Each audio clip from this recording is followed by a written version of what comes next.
I'm peeking to the side and I'm seeing your guys' mean-spirited comments towards me. Jason will have sold out when he starts the show on time. You could be correct. Hello and welcome to another episode of Pop Life, brought to you by the good people at This is Revolution Podcast. If you're new to the channel, welcome. So glad to have you with us. If you are a returning listener, subscriber, or one of our very valued patrons, well, all right.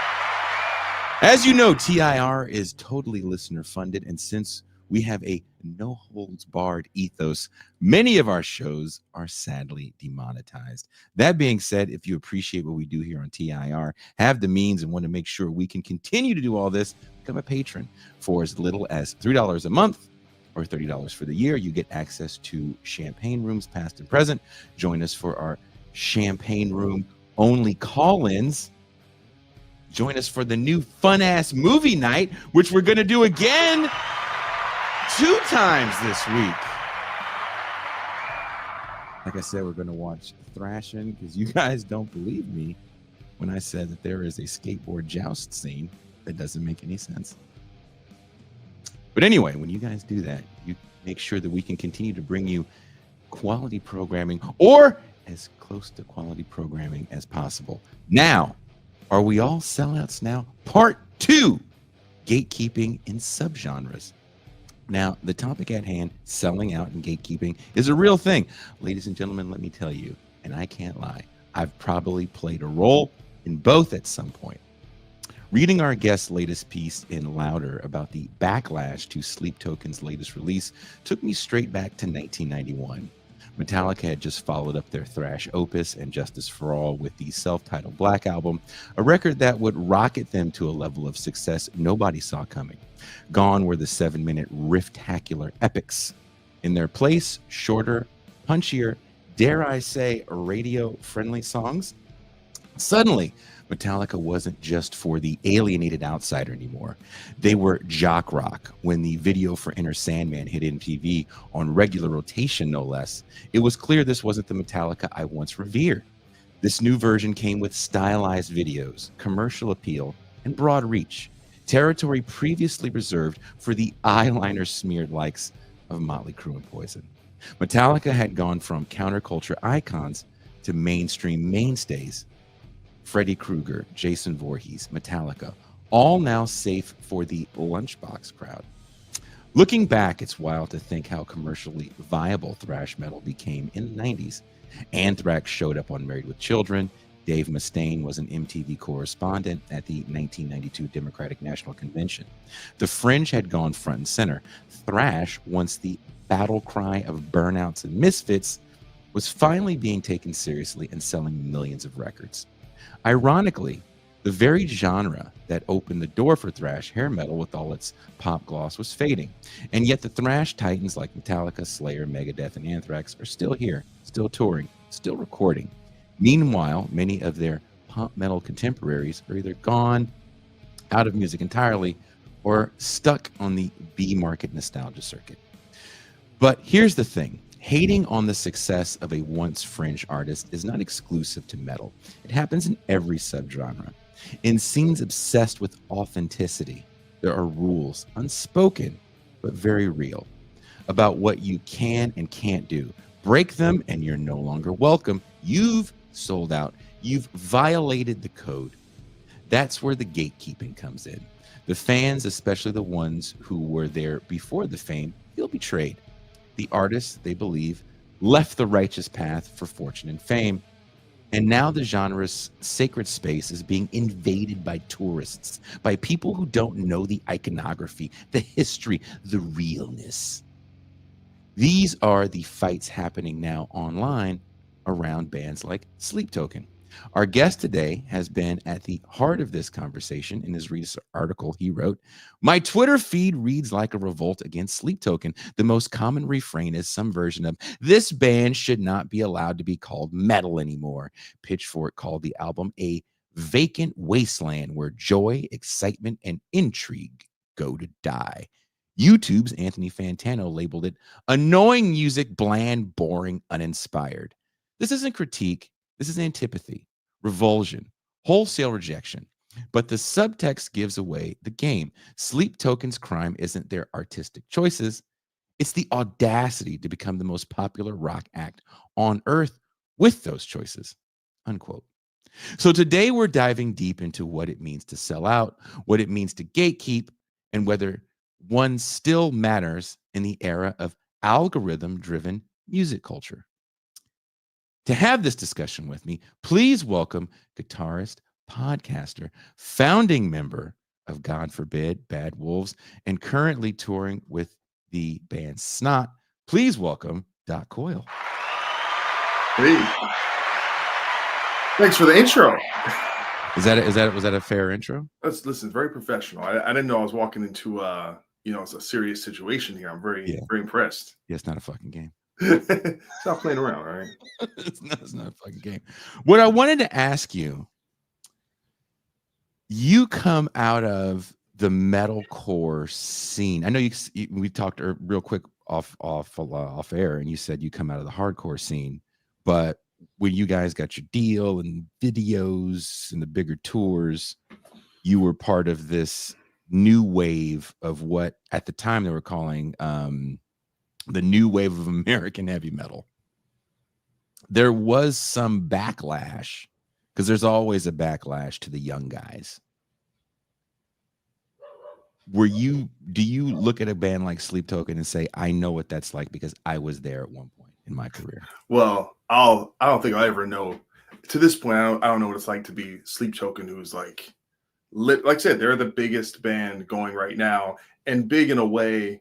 It's interesting you bring up the Metallica thing because it's similar to that. I think we've only seen this really a few times at this level with a band that's either metal or metal adjacent. Mm-hmm. And it's Metallica with the Black Album. I'd say it's Linkin Park with those first couple records, Mm-hmm. Reaching like diamond status, which for people know it's like 10 million copies. Limp Bizkit, when they were really popping, they had the highest selling, not just I think it might have been album the first week. It was like they sold like 2 million copies of their album the first week. And they were like everywhere. They were at the middle, on TV, they're on magazine covers. It's just a kind of omnipresence. And we haven't really seen anything like that since then. And everything's disparate these days, right? Like you can have some really famous pop star that if you're not honed in on that, you might have never even heard of them. Or there might be some huge TV show that if you didn't happen to go have that one streaming service, you won't know about it. We're in a very there is no model culture or very minimalized model culture outside of like the Super Bowl, Game of Thrones. There's a few things, right? So I don't know if I necessarily relate to what they're going through, because it's like only a handful of bands ever will really achieve that status. I've had some success and even some mainstream success, but I don't know if I'd put myself in that boat, to be honest. I mean, I agree with you on the whole monoculture thing. Like when we think about success, I reread your piece before I finished that intro, and my first thing was to go run and see how much Metallica sold first week for the Black Album, and they sold over 500,000 records. Yeah. Not shipped. They sold over 500,000 that first week.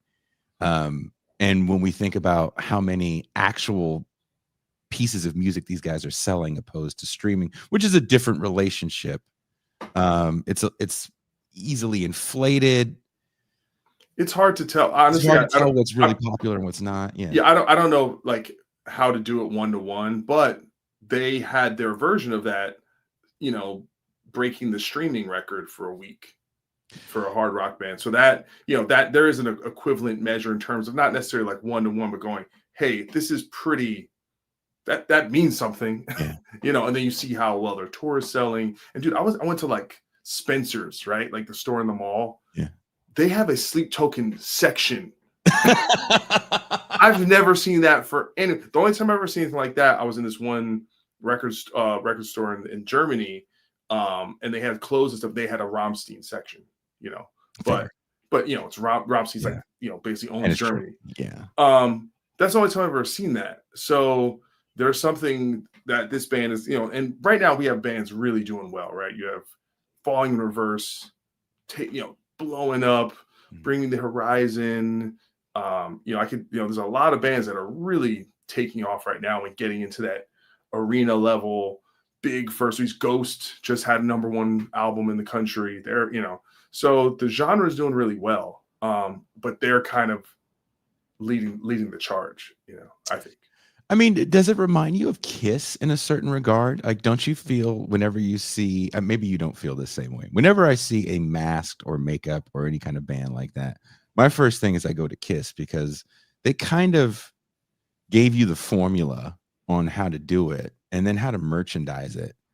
And I think in this moment we're in right now where every artist is an influencer. I mean, every person is their own influencer, but definitely artists, and I'm even using finger quotes for that, are much more on the influencer side. So a band like Sleep Token, which has like, what do they look like under the masks and makeup?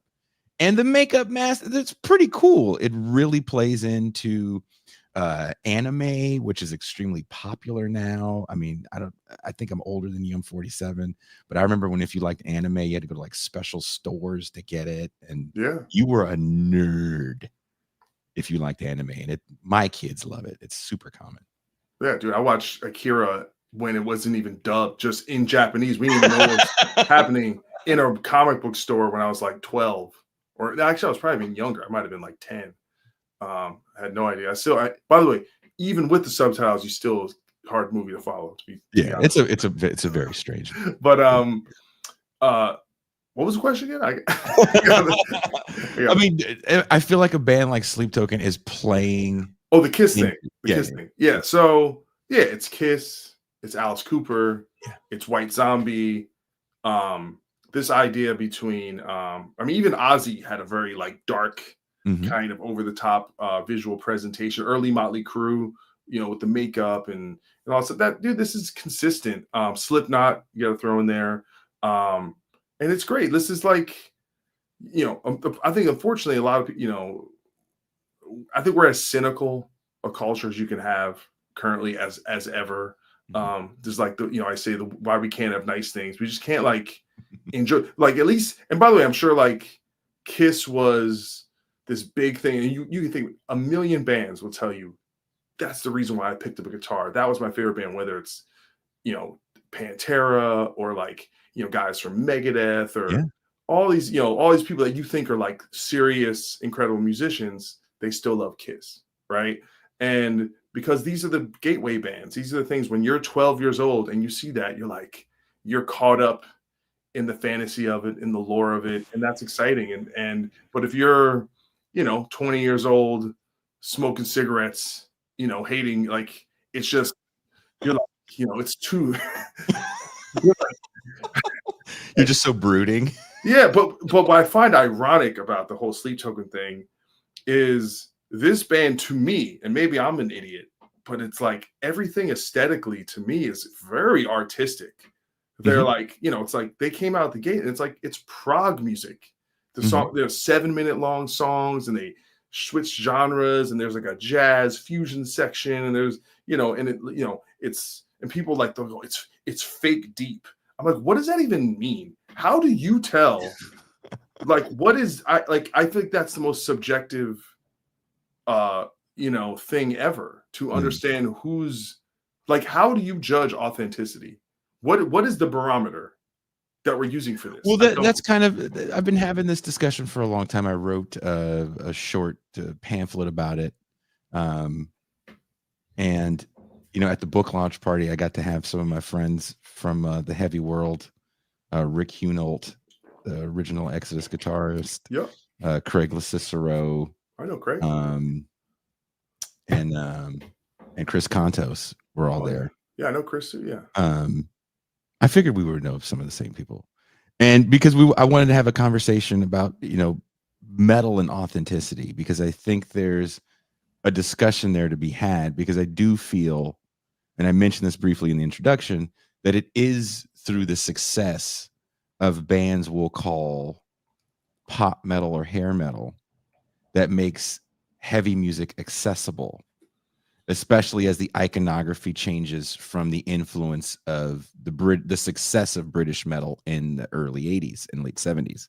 So when you see the US Festival, which I think is a little underreported in heavy scenes, as a real genre defying moment where MTV learns as music becomes visual, these people are going to be the ones that lead the charge for this new channel. People forget the US Festival. People bought tickets for different days.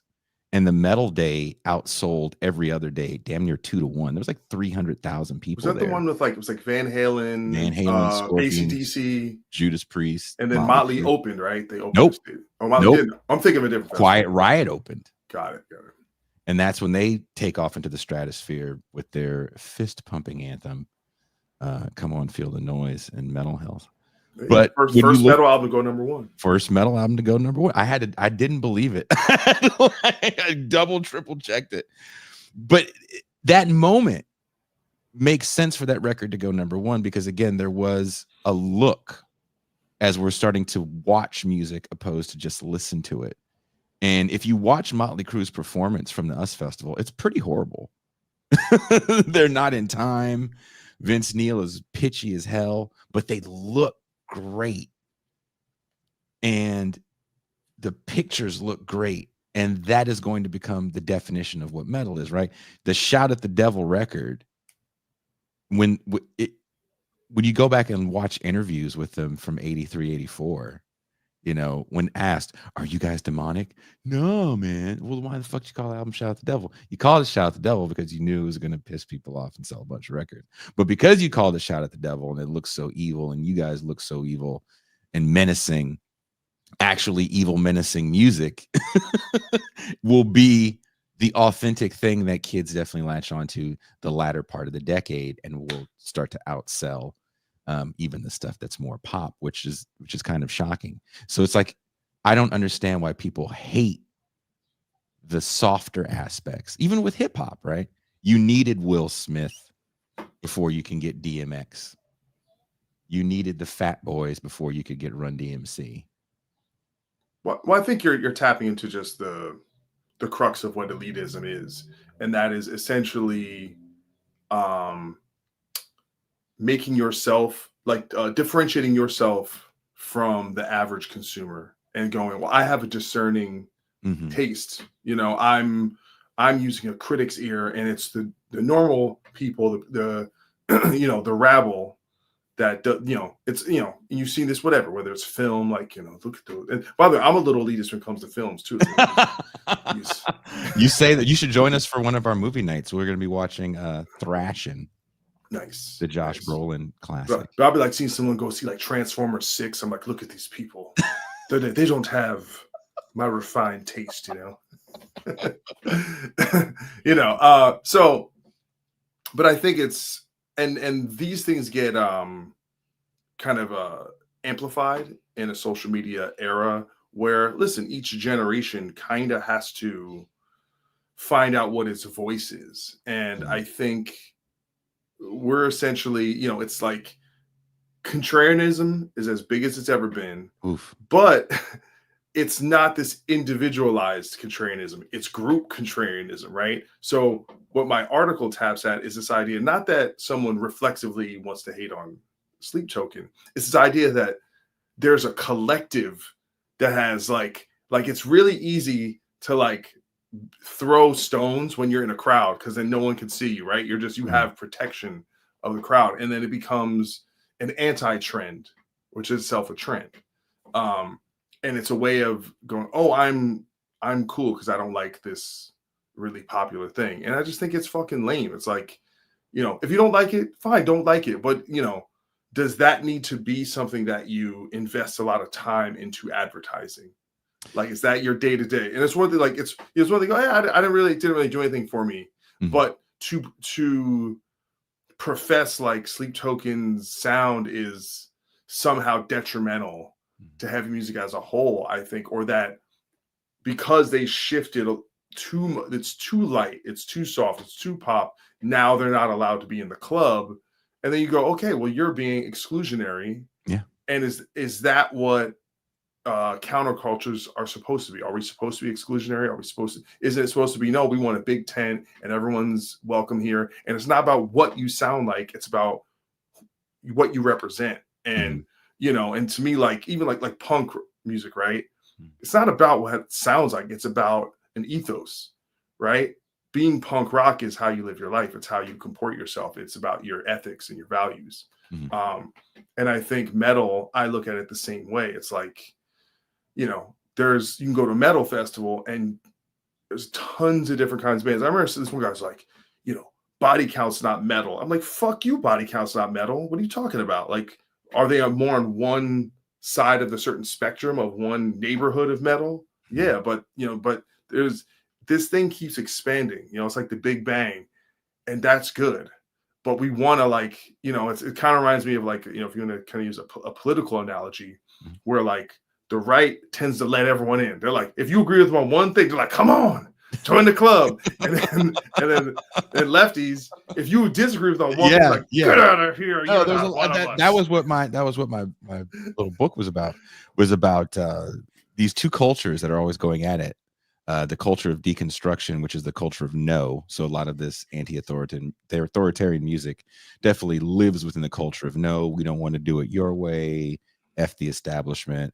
And the culture of authenticity. And those two things always work against each other to prevent any sort of real large build out of any kind of musical or even cultural ecosystem, because you're constantly, just saying no to everything and then saying no to everybody.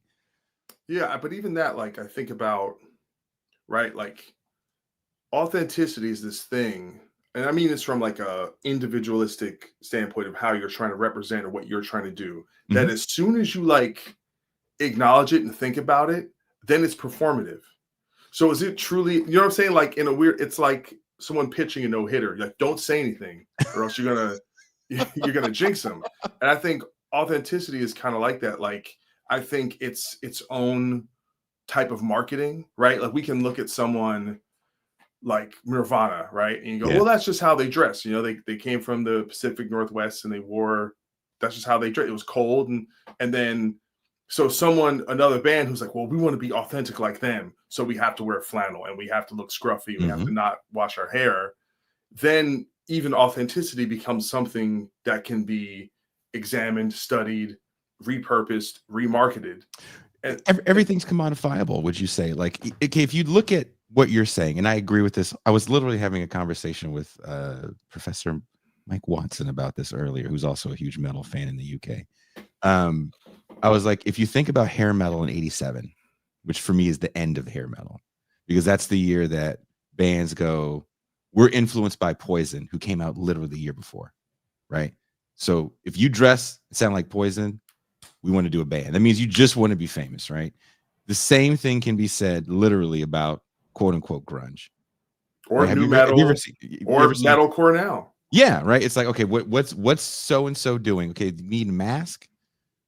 Okay, that's what we're gonna do. We're gonna get mad. Whatever's the hot thing. New metal is a kind of even the perfect example of that, where it went from we just dress normal and play in a band to no. We need to have the right wallet chain, the right spiked collar. Whatever. Big pants, crazy hair, have a DJ, became a series of cliches. A good example of this was Ivan Moody, who's a singer from Five Finger Death Punch. He was in a band called Motograder. And they were like one of the last bands that came with a bunch of dudes, and they were wearing makeup and doing stuff, and they had a whole thing. And they kind of this was 2003 they came out. That thing had kind of run its course and people weren't there for it, but it was, you saw it where it seemed to work until it didn't. And then, it's, and things come back around. It's all, and then, and I say this about the era God Forbid came up, with Lamb of God was the big breakout band, and they just looked like metal dudes. But then you started seeing people who were in new metal bands 2 years after that, they had long hair and a beard and cargo shorts and and so that's what I'm saying. That authenticity becomes, oh, you have to look like that to be successful now, and people just go, they just move. Does that have something to do with this could play into why a band like Sleep Token has found a massive amount of success in a different way? Because things are so visual, because again, MTV ushered in a generation that this is just what it is. We see music now. Nah, it's always been like this, man. I mean, Frank Sinatra didn't look that good. That motherfucker wouldn't have been Frank Sinatra. He was the first idol, you know? It's a pretty son of a bitch. Elvis Presley is like the prettiest man ever walked the earth. I mean, it's always been about But looks. there was a moment where like Stevie Wonder's not the hottest dude, Yes, but he made records. but here's the thing. Mhm. That is the anomaly. This, you know, late 60s into We could name a lot of ugly into like the motherfuckers. mid 80s. That's what I'm saying. You had this, the 70s was the peak of ugly dudes Yes. bands because it was Yes. before. Because Yes. no, I'm with but you. think about this. Yes. This is all the Beatles' fault. All right.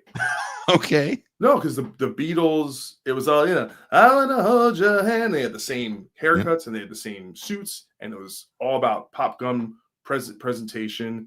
And then it became about making albums and being an artist, and Well, expressing yourself. And yeah. so in that period of the artists, you know, it's Pink Floyd and it's Led Zeppelin and it's, you know, all, and, you know, and then even like, you know, the kind of the auteurs like, you know, Stevie Wonder, and it became about, hey man, it's about the music, man, it's about the message, right? And so you have a, you know, good 15 to 20 years, but that's the anomaly. And then MTV comes back, and then it's back to, no, it's about looking good. Well, we still don't have, we still can't see these people in the same way we see MTV in the 50s and 60s, right? So you're still buying 45s. I forget what Sure. year the album comes to be. I think Yeah, it's but the early I'm 60s. talking about stars. You know, Yeah. like the idea is I'm gonna go on Ed Sullivan and people are gonna see you. I'm gonna go, you know, and I'm gonna go on variety shows. But that Ed And Sullivan performance, right, is the visual, and that's kind of where you get it, unless I go see you live. yeah, And live music was a lot different back then because it was more affordable. But going into the AOR era, the album oriented rock era that you're talking about, which is kind of an era that I'm a big fan of when it comes to the changing of records. Because if you could look at this, listen to the, I'm not disagreeing with you on the Beatles point. I'll just raise you this. The album is a record industry creation to make more money. You know, how do we make all these 45s on one thing? We'll charge them more. And also technology changes around that time. 67, we get multi-track recording, guitar effects, pedals. So everything really changes 67. So that's why it's a big year for music. By the time you get to the 70s, especially like the mid 70s, when you get into the album oriented rock and the art tour, that's really where authenticity starts to play a role in the way music is defined, because you have now the singer songwriter, people that have left the Brill building and have gone out on their own. One of my favorite bands, Steely Dan. We're just going to make the best music we can possibly make with the technology that we have in front of us. Stereo recording comes to be, I think, in like 70, around that. So also that's changing the way you're hearing music, because we have to remember, you and I as young people come home from school, can turn on music television. Ed Sullivan was something you waited for at night, that you probably had to ask for permission to see. And radio is still the medium in which you're getting all your music, unless you're buying things and you're only buying singles. So by the time you get the album, now you have your own escapism with this record. It's coming at you in stereo. Like you said, there's Pink Floyd and all these bands truly experimenting in their artistes. The live shows are on a whole different level because everybody's just making money and cocaine is everywhere. So it is, no one can deny, and I'm not disagreeing with what you said, there is a short time when you can make a record and try to make the most artistic, dope record you can possibly make, and people probably are going to dig it. MTV changes that. And I don't know if it's for the better or for the worse. I really don't. I don't know if it matters. Maybe it doesn't. Maybe it's just the natural maturation of things. Yeah, I think some things are just, they just are, and we're living in the aftermath of that, you know.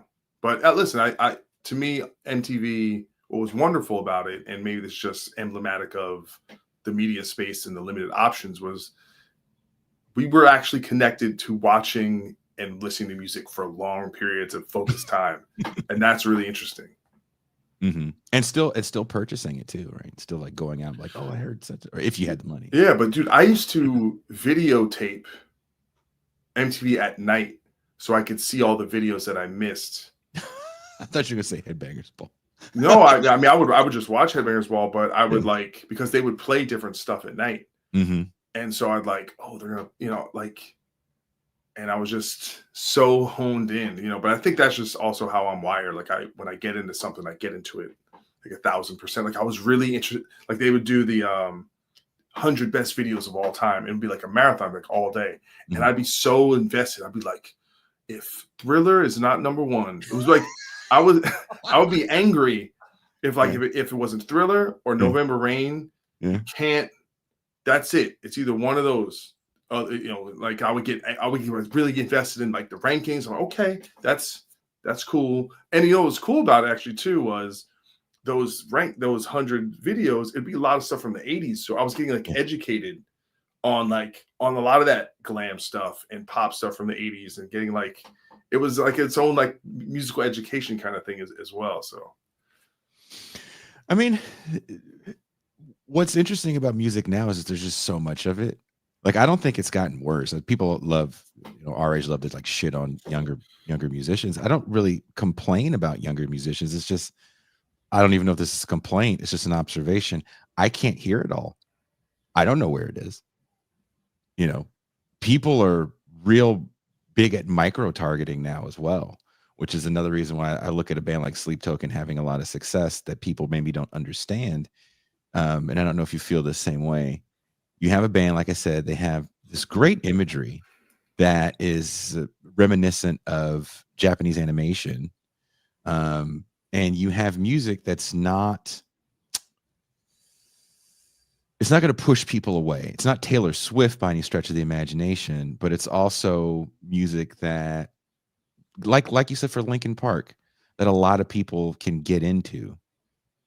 Well, but I think the Linkin Park thing is really salient because Linkin Park like had stuff on that record that almost sounded like boy bandy, and I remember when Linkin Park, when in the end it got picked up by pop radio, and I remember it was like in Jersey, it's called Z100, it was like Jersey, New York, and I was like, holy, like I hadn't heard any bands from that realm kind of cross over to that, and you're like, oh, this is a different thing. And yeah, Sleep Token's kind of like that, but again, Sleep Token's a little more interesting because of the prog stuff, and the it's a different avenue of kind of how they got there, because that was Linkin Park's first record and this is their fourth album. And it's the environment, so like the way people find out about music, like the viral nature of things is really fascinating, because something would play on MTV, right? And like a lot of people would see that, and that's kind of this in one dose, right? It kind of gets out there. But this idea about something spreading, where one person shares it with another and another shares it, like there's a different, I think that psychologically, like the way people connect with an artist or a song is different. That virality of it and the quickness of it and how it kind of connects, because I think it almost maybe binds it in a different, I don't know, or maybe it's the same, I'm just looking at it differently, but it's that word of mouth and kind of like people sharing it and connecting it is very fascinating to me. I don't know, you've had some virality. One of your bands, is it Bad Wolves, am I saying the name right? Did a cover, I can't remember the song. Zombie by fuck yeah. I try not to remember that song because there was a year where everyone was covering that song, but I was in the RD band I was telling you about. We would play with, for some reason, with like singer-songwriters, and they would always cover it. So if I never hear it again, I'm very, very happy. But you guys found massive success with that cover. Did people come at you and say you guys sold out? I mean, it was like the band was brand new, so it wasn't. I think you get tagged with kind of like the one hit wonder thing, or you only blew up because of a cover thing, which that's something that kind of follows you around, especially when it's the biggest thing. I mean, a song has like 1 billion streams across all. That's crazy. Yeah, I mean, shout out to 1 billion streams. I mean, I ain't getting none of that money, but we're coming for you, nigga. There you go. But I think that band, that's kind of in a weird way, because we put a song out like a year before that, and another one that was much heavier, but that becomes kind of the story, and it's a gift and it's a curse, and it's a fascinating experience. But I don't know if it's necessarily my favorite way to be in a band.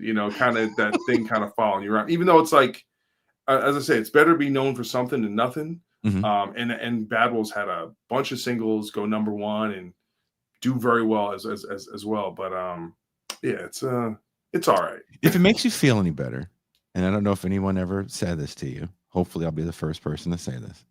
If you think about bands that I think maybe you and I are fans of, I'm a pretty big Van Halen fan. Covers, first few albums, covers. Motley Crue, covers. Quiet Riot, covers. Wasp, covers. Metallica, covers. Everybody did covers. Metallica covered so much in their early days that people thought they were Diamond Head. Yeah, I mean, I think it's different when it's your breakout hit, or you're Again, like Van Halen. You really got me. I mean, but that's not. I feel like the big song off that record. I feel like it's "Running for the Devil," and then all the biggest Van Halen songs are not covers. All the biggest "Pretty Woman." That's a video hit for them. Yeah. I mean, they were, they kind of Boys Room, Motley Crue. Yeah, again, I don't think it's even in the top 10. I Want to Be Somebody, Wasp. I mean, we can go down the list. Yeah, that's a big one. The tons of bands. Come On, Feel the Noise is actually a cover. Huge cover. And their next single for their next record, they did another cover because they were like, this is where it's at. And by the way, and I'd say with us, the big difference too is the Cranberries version is still bigger than ours. So it's not like sometimes you have a cover and it kind of outshines and overshadows the original, Johnny Cash with Hurt kind of is taking the mantle from 9 Inch Nails, and that's not the case. Maybe for a certain generation, but listen, I'm down with covers, but I think it's just different for different bands, and you have to make your own name as an original artist and kind of have those things working for you, to really tie it all together. I was just trying to make you feel better, Negro. No, I feel fine. I feel fine. I'm fine. Who gets to define what is or isn't metal?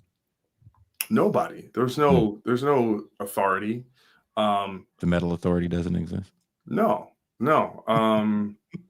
And it's like, is it metal to you? And is it? And I brought up a couple examples in the article about Opeth putting out an entire album that's not metal sonically, or this artist Murkur, I think she's from Iceland or somewhere Scandinavian country. Yeah. And puts out this very ethereal, dark, moody stuff, and it's not metal in its kind of presentation, but there's culturally and there's something about it that you're like, okay, this is part of our tribe to some degree. Devin Townsend will put out these weird records that aren't metal, and bands will put out songs that aren't metal. So and again it goes, okay, well, what is the fraction you're allowed to have that makes you metal or not metal? And the thing is, we just keep doing this, and it's just so, I don't know, it's so feckless and kind of fucking boring. And and it's, I don't know, I like, if I hear someone say that, it just makes me think less about them. It's like, who the fuck are you? Just shut up. I know that's not an argument, but I'm just like, shut the fuck up. What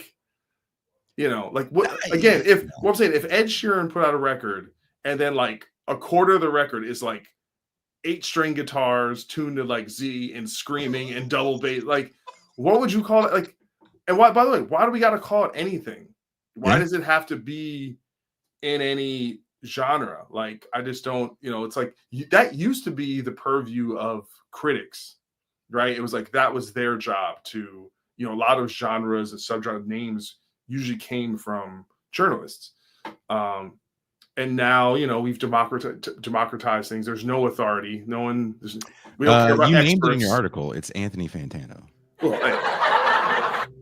hey, we got the same head, he's Uh, he's the official music authority.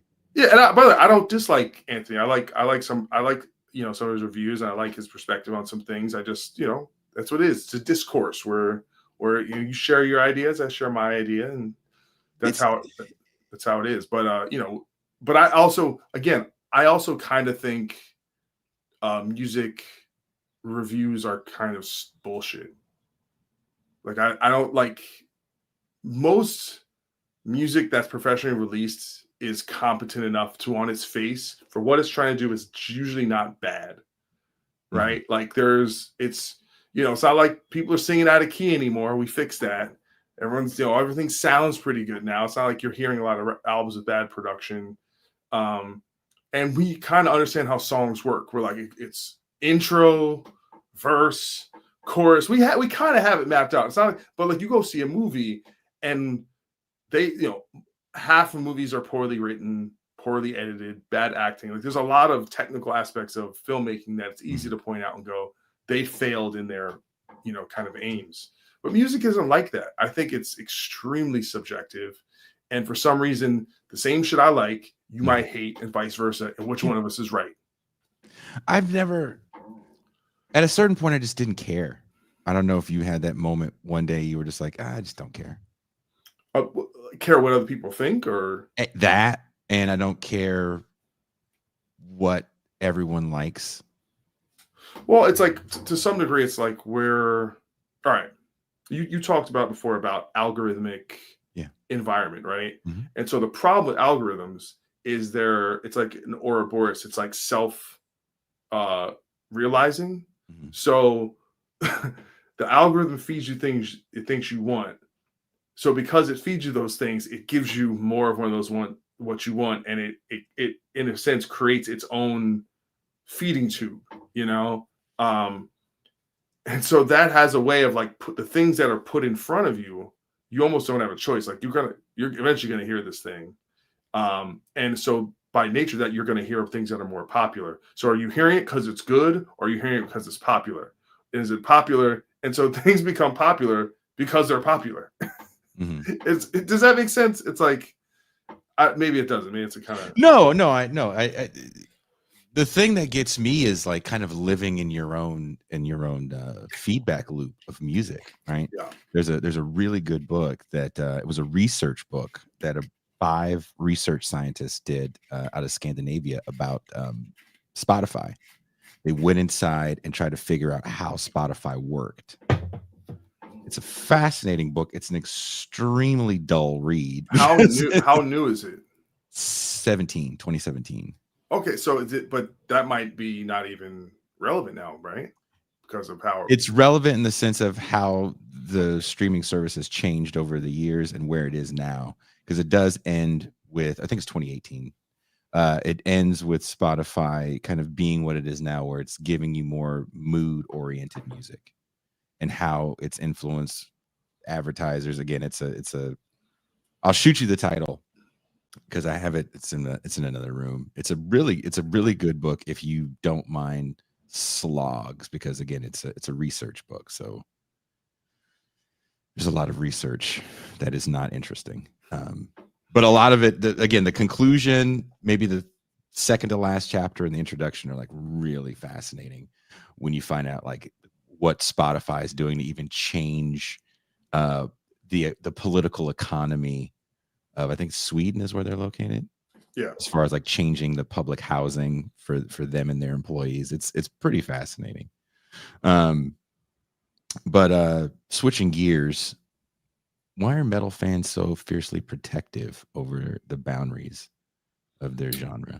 I think metal, and again, this is kind of like speaking to the long view in terms of heavy metal culture, which has become it has on its own just expanded, right? So I have this idea in my mind of like a metal purist, right? Like some dude at Wacken Festival with a battle vest with like Amon Amarth and Emperor and King Diamond patches on. Like that's like my stereotypical view of what a purist metalhead is. But that in itself has expanded, right? Where some of these people they're like, well, especially like because metalcore culture is its own thing, right? So some of these people will be like, oh no, I'm trying to think of a band like Era or Architects. They're real metalcore, and this isn't. So I think inherently it's a conservative culture. Ideology. Yeah, no, I agree. No, not even I. This is I don't even mean from a political standpoint. I mean in terms of it's very resistant to change and has very constricted ideas like this is what is metal, and that's a feeling, and it's these certain things, and again we're in one of the big backlashes to new metal was that it went against a lot of these things, right? So I wrote a whole article about this when I was at VH1, and a lot of it was like that metal traditionally is very European, at its roots, and so a lot of the elements of hip hop that came in through new metal were like that, like just it was a visceral response, like that's not metal, you can't do that, that's because it's not hip hop came from the Bronx. It's a little too black, it's a little too groovy, it's a little I used to ask people that question, Doc, back in the day. Just a fun tour backstage conversation starter. Do you think the original backlash to new metal was racially driven? Yeah, and but I've gotten absolutely some interesting answers on that, and I think that is part of it. You can't deny it.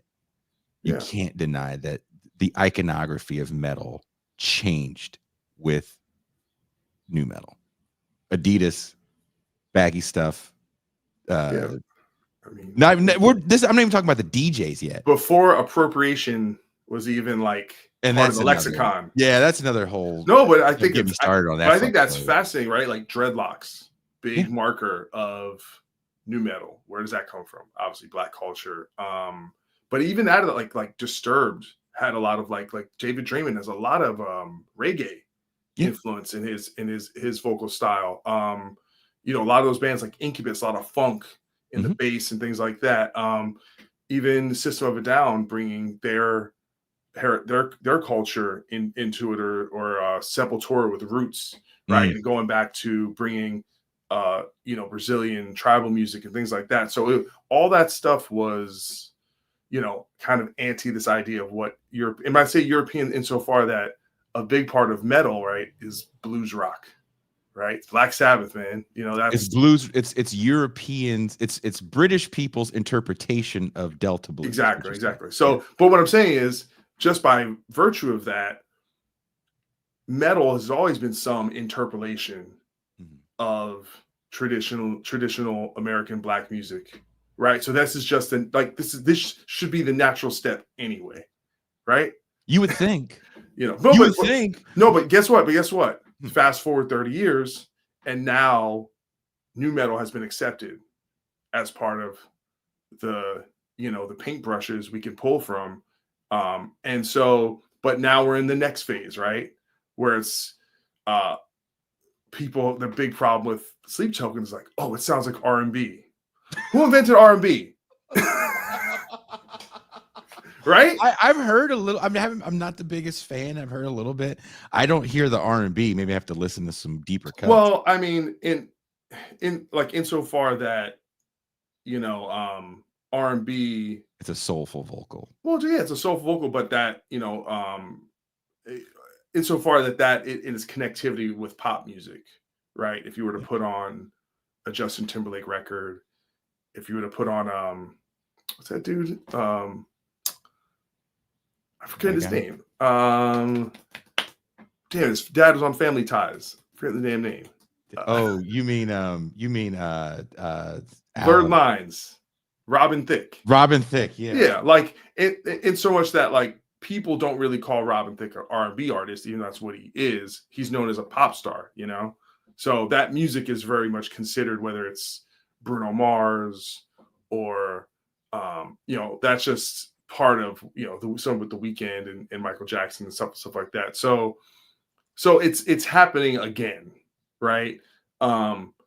and it's pushing it further out, and people go, okay, that's not this, and it's not, and it's kind of pointless, because guess what, in 10 years or 20 years, or who knows, maybe even like Sleep Token, they'll pull an Incubus and they'll just abandon metal altogether, and it'll just be a pop band, or like, kind of who did that, like Coldplay kind of like abandoned rock music and kind of just became a pop band. Maybe. I mean, I think let's stay in the Michael Jackson world for a second. Recently I wrote this article for my friend's Substack, Ben Burgess. We're all sellout, or all we ever wanted was everything, and we're all sellouts now. And I talk about Michael Jackson because I think Michael Jackson's a fascinating character when talking about selling out. Michael Jackson releases Off the Wall, which sold more records than I thought. It sold 10 million records. So it sold a fuck ton of records in 79. And he's kind of the king of quote unquote black music, right? We have to remember that there's these massively demarcating lines in what will be consumable music for a ethnicity. And I have to make a point. Yeah. Off the Wall is a fucking disco record. Let's not, I've never said it's not. No, but what I'm saying is like disco, like that's how good Michael Jackson was, that they killed disco and he came out and put a disco record out, and it was still, no one was mad. Because it grooves so hard. It grooves so hard. And Quincy Jones releases a record right before Thriller called The Dude, where he works with Toto on that record. And he does The Dude, and he tells Toto, hey, come work on this Michael Jackson record with me. I think this is going to be a big record. Because he's worked with Toto. He knows where Toto is right now. They had this record in 79. I can't remember the name of it. And then, of course, they do Toto 4 and Thriller at the same time. Two amazing records for 1982. But when you think about Thriller, all these different influences that are going into this album, they're kind of predicting the future a little bit. They have their finger on the pulse. They're like, you know what? This dancey stuff is still cool, but this rock stuff is really big right now. The biggest guy in rock is this Van Halen dude. Maybe you know this story. I just found out this story recently watching an interview with Steve Lukather. Eddie Van Halen just literally recorded the solo, and there was no song. He recorded the solo, like he had the BPM, and I guess it was dun dun dun dun dun dun.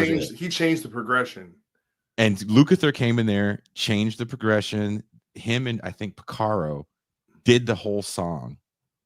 They had to re-record everything. But when you listen to Thriller, it's a pretty big sonic jump from Off the Wall, insofar as that it still has some dancey elements to it, but it's a larger sounding record, and it's got some visual elements to it because we're going to get the video. So Beat It and Thriller and Billie Jean. These songs are great. No one ever looks at Michael Jackson as selling out black people for some reason, even though he brought in a lot of white people that wrote that record. I have some bad news for people that think Mike wrote, and him and Quincy wrote all those songs, because they did not. But it's one of my favorite records. Like you said, probably one of the best records of all time. I put it up against anything today, sonically, and just for the musicality of it. But I never see people look at him as any sort of sellout. He didn't keep it real to his funk and soul roots, getting Eddie Van Halen. He got looked at as an innovator. What is the difference between being an innovator and a sellout? There's a perception. I think the term sellout is pretty irrelevant. Sure. In my opinion, because the big problem with it is you're trying to essentially read someone's mind, right? Mm-hmm. You're trying to guess intent on what was happening during the inception process. And unless you were there, unless you got that video footage, was like, and to me, the idea of selling out is basically doing something artistically or creatively you normally wouldn't have done, but you're only making that decision because you believe it'll make you more successful. And I think you can go both ways with that. Mm-hmm. I know artists who actually stay heavier and keep it more extreme because they think it will make their fans happier, even though they don't really want to do it. They probably prefer to like experiment a little more, but they're like, no, we need to keep it heavy, keep it simple, keep doing what we've been doing. And so it's like, so it's just about compromising, right? Like, what are you compromising, and how do you prove that, right? Like, I made this thing in one article I wrote a while ago. It was like, how do you know Nickelback just doesn't like making songs that sound like that? They just like making That's true. Yeah. And that's their favorite kind of song. Yeah. Like, for it to be a sellout, they'd have to like wish they were making a Cannibal Corpse song, and the label was like, you got to make it sound good for radio. So they threw out all the Cannibal Corpse songs and then made This Is How You Remind Me, Like, I hate to break it, a lot of people just like hits. They like that. They like poppy songs that are catchy, and that's what when they get together and make music, that's what they're trying to do. It's not easy to write a hit. I mean, I say if it was that easy, everyone would do it. Everyone would do it.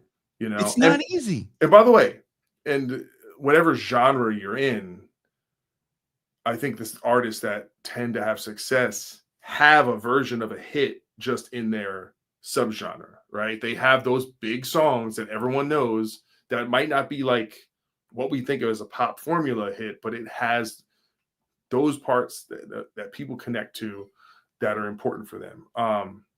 So yeah, to me, like, I think the term selling out is probably obsolete based in this environment. By the way, but it doesn't necessarily mean that I don't think those decisions are happening. I just think they're really difficult to prove. Like, just because you have a feeling like this sounds like this happened, you might be right, but you might be wrong too. I don't know. It's and by the way, and I say that as someone who's been in situations where I feel like people have made decisions because they thought it would do better for radio, or it would, and I think it would be the song that would get on MTV or whatever, Well, MTV, it's been a while, baby. I mean, I'm talking about you back in the day, Nico. It's back in the day. No, but it's like, it's interesting. Like, I think we're in a time now where I don't think artists really have to worry about that, because there's so little, when you're talking about gatekeepers, but I mean gatekeepers in terms of like, you don't need a program director to allow you in. You don't need, these tastemakers to give you a shot. You have your one, once an artist is established, you can go directly to your fans. So you can, you have bands like Lorna Shore selling thousands of tickets every night and getting, huge tens of millions of views of streams. Yeah. And like, they have crazy symphonic black metal, and the songs are 6 minutes long and they're all over the place and it's crazy playing and they're huge. Why would they ever have to compromise? Because they haven't compromised and they're doing great with it. So, and we're in a time where now I think like really, really heavy bands, like insanely heavy bands like them and Slaughter to Prevail, are bigger than a lot of the commercial bands. So I don't think you really have as much of a motivation to water your stuff down. I think you can kind of do what you want. And on the inverse, right? I went to go see this band Sleep Theory last week, and dude, they're like, it's pretty poppy, rocky metalcore. They're not trying to be heavy. They're like trying to make hits, and it's very like, it's just like, dude, they covered In Sync at the show, and everyone's singing along. Like, there's no like pretense that, oh, we're gonna try and be underground. It's like, no, we're making really poppy, really catchy R&B influenced metalcore. That's, that could be, and there's like, so I think the audience has changed. I think, we're in an environment now where it's like hustle culture, and everyone's, like I said, everyone's an influencer. So everyone's like, everyone knows about their brand and monetizing their content. So everyone's out here shaking their ass to make $1. So I think there's less, this idea that people are judging other people. But how does it make you? But how does it make you feel as someone that, like, I do this show because I like to. I mean, it pays. It is how I live. I don't have any other job other than the show. Yeah, I'm doing this show right now not because I think it's gonna bring me tons of viewers, but I wanted to talk to you. I think you say some interesting things, and I wanted to bring you on here and have a conversation. Yeah. I know people in the world I'm in that understand search engine optimization maybe a little bit too well. They won't release a book until their viewers vote on the cover of the book. The audience capture, that's called. Yeah, sure. Can you imagine yourself 20 years ago in a room with your band and you're like, well, we have to vote on this on MySpace to see if they want to have these songs on the record? We did that. Did you? Well, not with the record, with like a set list. That's a little different. We did a tour. And by the way, it's always the exact thing you think it's going to be. It's like, oh, it turns out they like the songs that are most popular. It's weird. You know. The live set list is different from like, oh, we want to do this album. What songs do you guys think we should throw out? Well, listen, man, this is an era of populism. All right. And because we have this like immediate feedback of like, I do X, they respond Y. And we're just all, Pavlov's dog. And just, I think if you're in that space where you're kind of making anything, and to some degree, you could say this extrapolates to all business, right? Like we have to give the customer what they want, right? And it's very easy to tell, all right, if people want this, we're going to sell this and this. And unfortunately, that I think it might work out well for like the individual or maybe a company or something. But I do think it creates an environment where the actual work gets worse, right? So people complain like, I'm sick of all these sequels and reboots. But guess what? We put out original movies. You don't go see them. All right. So you say on one hand, you don't want all this stuff, but your dollar votes in a different way. So you get worse movies, right? Does that go into what you said earlier, though, about a culture of contrarianism, and that contrarianism is commodifiable? Hating Sleep Token is like, there was a moment where if you said anything about Jordan Peterson, you were going to get a bunch of views. You just mentioned his name, you were going to get 5,000 more views. Even if it was a bunch of people giving you the middle finger, you still get more views. Ben Shapiro was the same way for a time. That moment is gone. But there are people that make their living. They've seen their fan bases literally double doing every day the same show. Yeah. I hate this person, and this is what it's going to be. It's going to be why this person is horrible.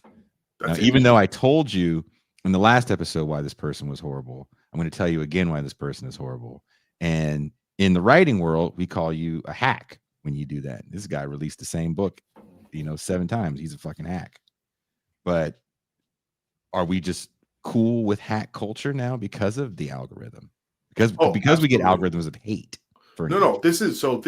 I had a whole version of my article that started with this, but it was too big picture that I was like, I can't talk about everything. I have to kind of just focus on this one thing. But the idea that there's a lynch mob out to get Sleep to, my article went crazy. That shit blew up. Dude, every like Facebook posts, like where, because it got aggregated by like other websites, 2,000 comments. Like people will tell you, oh, I hate Sleep Token. Guess what? You love talking about them. You love arguing about them because they're the ones, like they're the Jordan Peterson in this analogy. But hater culture and hater as content is the internet. Basically, you have to, if you want to do well, you have to pick an enemy. And then like, dude, I'm guilty of this too, right? I watch a lot of this thing. It's called podcast cringe. And it's just basically this Australian dude. And he just just shits on fucking Joe Rogan. And like, I know exactly the thing you're talking and about. people in that when the Joe Rogan verse, like, and by the way, but he's a guy who used to love it. right? And so it's this thing. It's like this thing where we find something, we love it, it's our favorite, and then it's like we grow to hate the thing, or at least like they say like the opposite of love isn't hate, it's indifference, right? So it's this relationship that is love and hate. And I watch this stuff, and there's this one called Thunderfoot. It's this dude who just like shits on Elon Musk, right? So I'm just as guilty of it. Like there's something satisfying. And by the way, this is the history of partisan media, right? If I'm a liberal, and I want to hear someone just tell me how terrible Trump is. I have 1,000 shows that can tell me that. Yes. I love Trump, and I want to find out how terrible the libtards are. There's a million shows that do that, right? Yes. So it's just that idea of something now is everything, right? And so like, dude, I see this on like Twitter. There's just like an account, and it's like all it is like, I hate LeBron James. and what it does is it exists because negative content does better than positive. It's just bait. It's just troll bait. And so you put something and it triggers people and they argue about it. And because you make money off that shit now on Twitter, that's just what it is. Right. And that, dude. And so it's, and I don't see a way out of it because all the incentives say, yes, Elephant Graveyard. That's that one. But that's art. Elephant Graveyard is what genius. I don't, but that's what makes me uncomfortable is that we are in a moment of algorithms of hate giving us what we don't like constantly, and we're rewarded. Even as commenters, we can be rewarded for saying things that are to the contrary of whatever we're watching, even if we're not trying to be positive in any sort of discourse, right? Fuck Doc for saying Sleep Token is good music, Dude, I've been through, with everything happened with Bad Wolves in our band. Trust me, there's a cadre of Doc haters out there that, they think I'm a Marxist. It's great. Well, but I by the way, I'm remiss not to bring up the movie world because there's an entire genre. These guys are huge, like people like Nerdrotic and The Critical Drinker. And all their videos, it's just like, here's the new woke Marvel movie, and here's why and dude, and they get millions of views, and they're huge. These guys are millionaires. I don't think Red Letter Media is not as bad. I think they're a little more in the middle. But it's like people who claim to love movies, but their whole thing is why movies suck. And by the way, it's all just part of a culture war. Right? It's that there's this broader thing happening in society where you can bring, men's rights and anti-feminism and racial politics, and then bring it into movies, which are like, obviously, film has a lot of subtext and there's things to talk about in there, but it's like they can't not talk about it because if they didn't, people would stop watching their show. Or you even have in the political realm. You'd have people who like their whole thing was being anti-vax, right? Like a Jimmy Dore. That's how he kind of made his bones. It's like, and 5 years later, he's still like, y'all remember the pandemic? Because he knows if he doesn't, like, that's how he got his audience. So, or like, if you're like, same thing like Russell Brand, he blew up being against vaccines, and then it's, and it goes down this whole rabbit hole. So you're just like, well, I have to find whatever the controversial thing is to, and just hate on it and find an enemy, and it works. So I mean, it's fascinating that people still think that like movies are more woke than they were before. We watched Nightmare on Elm Street 5 to have we were having a discussion about 5. Is it better than 3? No. You should have been on that show, and then you could have had your. I haven't seen 5 in a long time. Is it good? It's better than you think. I don't know if it's better than 3. 3 is great.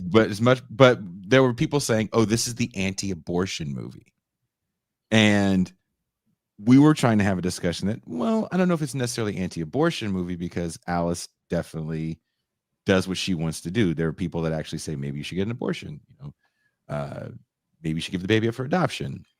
And of course, she ends up having the baby. And then someone wrote a comment today. They were like, it's anti-abortion because the baby is a full living human being. I'm like, in her dreams? It's her dreams, dude. Like, but you know, you can make a movie whatever you want it to be in your mind.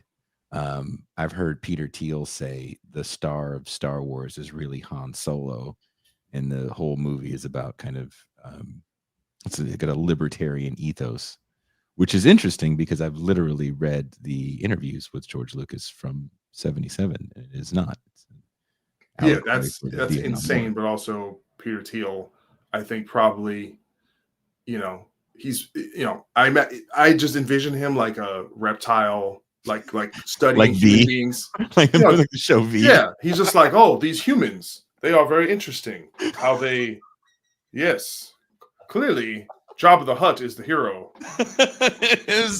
It was a ridiculous statement, but I've seen tons of ridiculous Star Wars statements over the years. And Marvel, I don't know. I mean, those movies are coming from all kinds of By the way, crazy places. the Star Wars thing is incredible because apparently, like, Joseph Campbell, who who envisioned the hero's journey, they said like Star Wars is the best encapsulation of the hero's journey ever. So that is simplistic in its nature. And then George Lucas has spoken at length about the connection to obviously fascism and the Nazis, but also driving some connections between Viet Cong and things like that. So there's not some super deep analogies happening in Star Wars. No, pretty pretty one-to-one. The Marvel stuff is, I think, a little more open for interpretation because I'm sure a lot of times the directors are like, we don't want you to know the comic material, so do your own thing based off what you want to do, not really knowing the comic material that well. So it's not comic book fans making these movies. Yeah, I don't know as much about that. So I'm kind of okay with that because I feel like they're different mediums, and sometimes what works for one medium is not as effective. So, like, for example, like Watchmen, they changed the ending where it was a bomb instead of a giant squid, and I kind of think from a cinematic standpoint, I think that would have thrown a lot of people for like a loop. Like, what is that? Like, I think even as a reader, I'm like, what? But it's like, it's kind of cool, but it might have been a little difficult. And I think you have to make, like, a lot of people complain, they're like, about the original like X-Men movies when they came out in the 90s, and they're like, or was it the early 2000s? I think 2000 was the first. Yeah. I think 99. I think you're right. 99. Yeah. And like, people are like, why are their costumes black? And why? Because they're trying to ground in reality, because they're trying to help you out. They think it's might be a little much, and it might be a little cartoony.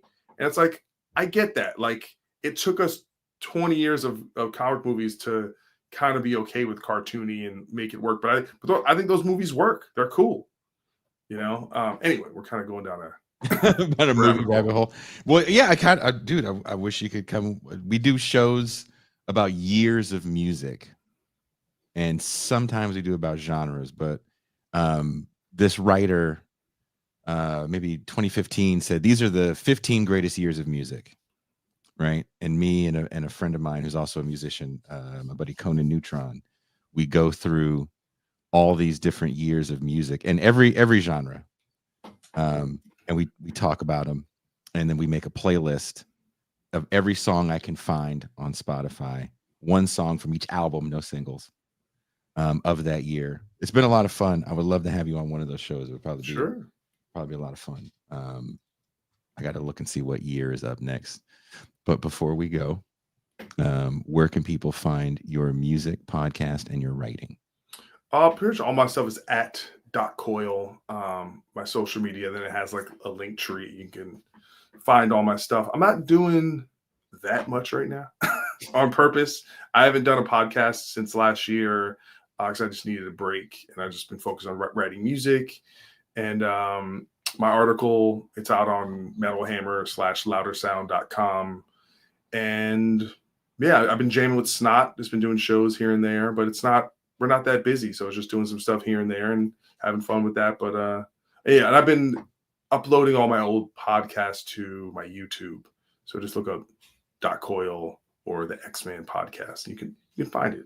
I'm easy to find.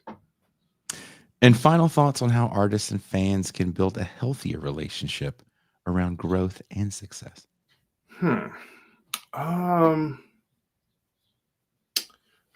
That's interesting because I'm an artist, but I'm also a fan.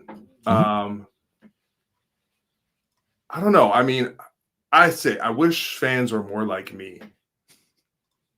You know, not to be too narcissistic, but in that I'm a pretty unabashed fan. Like if I love something, whether it's Metallica or Marvel movies, it's warts and all, you know? And I'm okay if they're imperfect or if it's not like there's this thing of you can go like, hey man, like do your thing, experiment. Like you don't own the artist, the creator. They're not your puppet to, if they don't give me what I want, and I think there's something really twisted about that, I think. And I think as a creator, someone who's, kind of connecting with an audience, I think you just have to be kind of present, and not everyone can be accessible, right? If you're The Rock, you can't answer every message or take every picture, but I think people kind of more on a grounded level. I can say what I do, and I just try and like stay in the gratitude, and just really appreciate anytime like someone like takes the time to listen to a podcast or come to a show or buy a t-shirt or any of that stuff, man. I'm just like really, really grateful. So I would do like meet and greets and stuff with bands, and I actually really enjoyed that time of being able to like get to know them and kind of connect with them as people, and not just like, because it's like I'm genuinely grateful that they took the time out of their day, and that's just really meaningful to me. So that's something I would impress upon people, that especially if you're a musician, your number one part of your job is customer service. And so take care of your customers because they're taking care of you. So I've never heard anybody put it that way. Now, you got back with God Forbid recently. Yeah. Well, 2022, we started jamming again. And you guys played some shows recently. Yeah, we've been doing shows every year since then. Before you go, I do have to ask, what was that like doing something that, because you're doing it with not all the original members were there. Everyone except my brother. Yeah. How was that? Was it hard? Was it fun? Was it something you wish you could do more of? Did you get it all out of your system? Yeah. I mean, it was very hard, just a lot of work. And I tend to kind of take on the lion's share of that stuff. I'm a glutton for punishment. But it was like once we all got in a room and played, the thing that was just like, it was almost like I was a witness to something I was taking a part in. And it was like, the first thing that came to mind, I was like, man, this stuff feels relevant. It did not feel like we were doing a throwback or a nostalgia thing. It felt like now. And that's what surprised me the most. And then we played the show. It was just like, I was kind of put back by how powerful the music felt. It just felt powerful. And like, there's something about it. I'm like, man, this is cool. And my whole thing with it is obviously like, we want to keep it at a certain level of quality and professionalism. We want, these songs are kind of hard to play. So I think I was really nervous about playing well and performing well and having it sound good. And I think we did. And how much I want to do it is basically like, I'd love to do more than we're doing. We're doing about, I don't know, half dozen shows a year or something like that. But some of the guys can't really do that much. So You guys are spread out now. yeah, I mean, two of the guys are still kind of in the Jersey, PA area. Me and Nick are out here in Southern California, and then Byron is in Texas. So, you know, it makes it a little tough to do things, and, you know, expensive with flights and things like that. So you have to be very, very well planned. But some of the guys with their jobs and kids, they can't really do that much. So it's kind of, I'm kind of happy to do with whatever we can. And so I'm not, you know, I'm not like, we need to do this, we need to do that. Like, you know, just let things exist in their own lane. And, you know, I've definitely learned with age to, you don't have to worry about forcing anything, and just try and make it enjoyable and do cool things. So we're doing some shows with Life of Agony in the Northeast coming up, and I'm looking forward to that. We have some more shows being announced, and we're going to be playing our Constitution of Treason album, celebrating 20 years of that, and doing the whole album. And I'm really looking forward to that, because it's, I think, our best album. Has the music industry changed? Because I remember when I first heard about you guys, this, maybe you'll laugh at this. I was in, God, I can't remember the year, maybe 2002. Some friends, we had picked up Rob Flynn. I'm from the Bay Area, obviously. And we were going to some other friends of ours album release party. My buddy was like, Rob, you got to hear this band. They're called God Forbid. They're these black dudes from Jersey. and we were playing your shit in the car, and he was hella digging it, and we were bumping it. But that seemed to be the thing with you guys for some people. I've never liked it. I don't want to be that framing guy. Yeah, because you're a novelty at that point, and you get held in a different regard. I mean, it speaks to how unique it was at the time, and especially because there's very little recognizable blackness in the music. It was primarily like Scandinavian influenced, and you know, especially like my sensibilities are very like, I'm kind of like the true metal dude. Like, this is metal, and this is, you know, you know, and really, you know, loving those influences. And now it's not even, you know, for a lot, you know, you have a lot of bands that are, you know, have several members of color or women or, you know, LGBT, and it's not really much of a thing.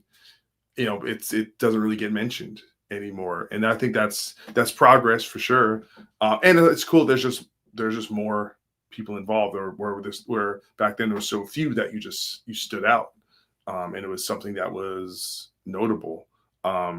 Did you want to know like about the industry besides that aspect of it, like in totality? Do you feel it's changed in any regard? Because there are more bands I mean, there were still bands kind of sort of blowing up. I mean, Killswitch Engage, you know, shifting to a large bald colored man and Howard Jones as the front man. And I felt like that band really started to catapult into the stratosphere when Howard got into the band. Now you have bands like Turnstile, like you said, females, people of color. That's pretty commonplace almost. It feels like it's very acceptable, which to me is an ode to nu metal, because that's the first time we used to start seeing all kinds of different people. Yeah. Really, and embracing their ethnicity in the genre, like you said, with Sepultura and Roots, really, you know, embracing that indigenous Brazilian stuff with the percussion. Do you feel the industry's changed in that regard, that you could have come out now and your ethnicity not been this quote unquote selling point? Yeah, I mean, it would certainly be a different thing, and I wouldn't think it would be as much thing to know. But someone mentioned I went to go see Zulu not that long ago, in Jesus Piece in LA, and it's like sold out show. And I swear to God, it's like probably, I don't know, 20-30%, you know, black and brown. And and like, you know, and Zulu is like very outwardly Afrocentric and speaking to, you know, leftist politics, free Palestine, Yeah. all that stuff. And it's this weird thing where I like, you know, back, you know, it's like back in the day, there were enough black dudes in metal that even if you didn't know them, you knew them. You knew of him. So when you see someone, you're like, yo, what's up, man? You know, it's like, what's up, man? And That you had is that very connection. true. Yeah, that is and very now true. I feel like I was handing out flyers to the to the God Forbid show because we were playing coming up, and I, you know, I see like a black dude, and I'm like, you know, right? I hand him a flyer, and he was, and there was this thing of like, it was like, man, coming to show this because you black, which to me is progress. We don't like, we ain't connected.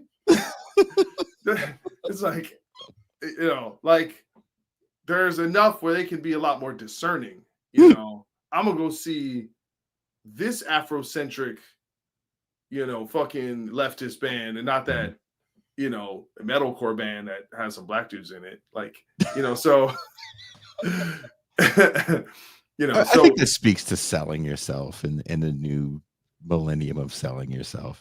Now every part of you is for sale, even especially your ideology. yeah, I mean, no, but I'm just I think that, like, okay, like I want to say this. Like we were friends like El Nino, right? Mhm. And El Nino, like they could go to like Texas or like Spain. It's like, and their Spanish people like, El Nino, right? They have a culture that cares about them, right? Yeah. Or like you'd have like a you know, an Indian comedian, you know, like Russell Peters, and he go and like all the Indians would come and go see him, right? I'm like, where can we play? Where there's black people, there's nowhere. But now with like Zulu and like Fever 333, they've built this whole, like, they brought more kids of color into it where there's actually a scene, at least in major cities. Maybe not, you know, when you go to Iowa, I don't know how many. That tour I was telling you about, I was shocked at how many black cats would come out to shows. We played in Richmond, Virginia, and I remember just being like, whoa, this is nuts. Like I'd never played in front of a crowd full of black folks. Yeah. It's a weird, it weirded me out, but it was a good feeling. I'm not gonna say it wasn't, but it just was like, whoa, this is crazy. Yeah. No, Times they are changing. No, I think it's great. You know, will they do they do they remember their forefathers who came up, who got followed around by Nazis at hate parade shows? Probably not. But yeah, I'm sure you have some horror stories of being not really many. Not really. It's really only a handful. You know, but it's more like, you know, it's like even that I didn't even see it. Like someone told me about it. They're like, yo, these Nazis were following you around. You know, and I've seen people like do that shit at you know, like at shows, get beat up. You know, but yeah, it's I you know, we've made progress and it's beautiful, and it's you know, again, God forbid, we will get no credit, right? Them brothers ain't showing up for us. They're like, you ain't Zulu. you don't care about Palestine. You ain't coming. You ain't coming. Don't have your Angelo Moore moment where you're yelling at everybody. Did you see him break down at the Grammy thing? No. Oh no. What did he do? Oh man. Yeah. Oh no. I think I did see some of that. I think you probably, the video went kind of viral. I'm a huge Fishbone fan. I've never met Angelo Moore or the Fishbone guys. Maybe you have, but huge influence on me, because talk about a band doing whatever the hell they want whenever they want in a song. You know, they can go from gospel to funk to punk by the chorus, and they've influenced a lot of people. They've influenced tons of people that have gone on to be extremely successful. And I don't necessarily agree with the stance of, well, now you need to shower me with my praises, but he definitely always wants his praises for being the influencer. And he was they literally removed him from he was like yelling, like, when we gonna get our Grammy? Yeah, I don't think that, you know, I'm always of the mind that you know, I know how influential God Forbid is directly to the bands that are some of the biggest bands going. But you know, that's just how it is, man. Like there's, you know, it's like how many times you heard that story? Like this artist who started this thing or created, you know, was this wonderful poet, and he died penniless in a, you know, with a heroin needle stuck in. Like that's not the story of the world, right? Like, you know, there's no karma, there's no justice. It's like you got to go out there. It's like if I want, you know, I just I think recognition. It's like that's just ego. Yeah, like that's just ego. Like, you know, I get plenty of love from people, and that's great. And as far as like the success, and you just some of it's just luck. You know, like sometimes you just right place, right time, and it doesn't discredit you being great. But guess what? The people that did make it, they were great. Like you cannot, you know, just because you influenced them didn't mean you wrote those songs or you were that person or you had their charisma or you made, you know, some of those bands just they made the right decisions. Maybe you were getting fucked up every day and not taking your job seriously.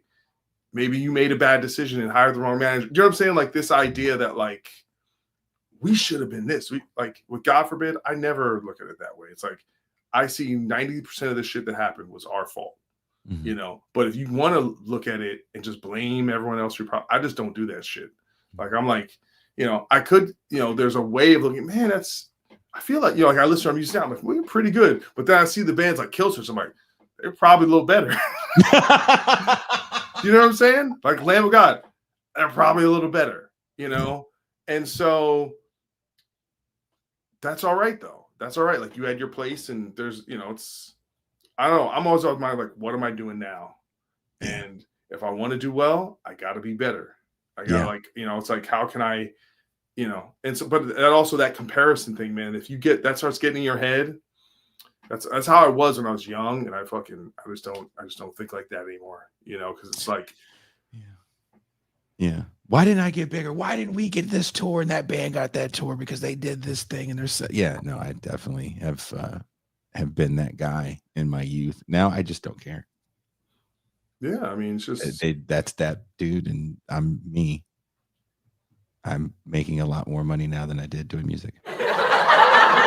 Doesn't say much, but it says a lot because it's consistent.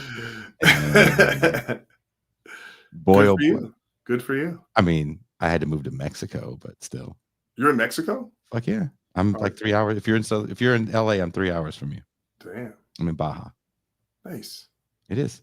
I live by the ocean. It's fucking awesome. How's your Espanol? Mi español es muy malo, pero I get by. You gotta come visit. All right. Just walk across.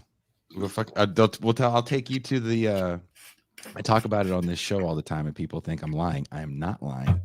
The goth metal bar in TJ, which is like the dopest bar. It's like this crazy dive bar in the red light. It looks like a scene from Dusk Till Dawn. You're gonna love it. Like red light, like where you go get. Oh yeah, you got to pass this brothel to get there. Yeah. Is it like from Dusk Till Dawn? Like it's dangerous. You know, there's like bikers and psychos. Sometimes. Yeah, but everybody's chill, dude. It's like the chillest vibe I've ever. I go there and write sometimes in the day. Like it's super chill. Like I'm not, you know, trying to get you shot. All right, good. I want to stay unshot. Yeah. But it is one of those places where if you see a very hot woman, you'll ask yourself, like, is she a vampire? Because there's no reason why a hot woman should be hanging out at this bar blaring Pantera at 11 o'clock. Well, it is the red light. You don't think she might be working? Nah, not in there. Yeah. For whatever reason, not in there. I don't know if they have a rule book or whatever. There's just you have to see it. It's one of these places like, damn. If a metal song comes on, everybody knows, and the whole bar just starts singing it. Nice. It is a very fun place. But thank you very much. I know you have the things to do in your very important rock star life. I have a list of things to do. This is true, and I haven't really done much except go to the gym today. So, good luck with your shows with Snot. If that's still going on. Yeah, playing. I don't know, about a month from now or something. Yeah, about 5 weeks. Got a couple shows coming up. So going to Europe with them in August. Looking forward to that. Oh, dude, that's awesome. Yeah. Any more God Forbid shows?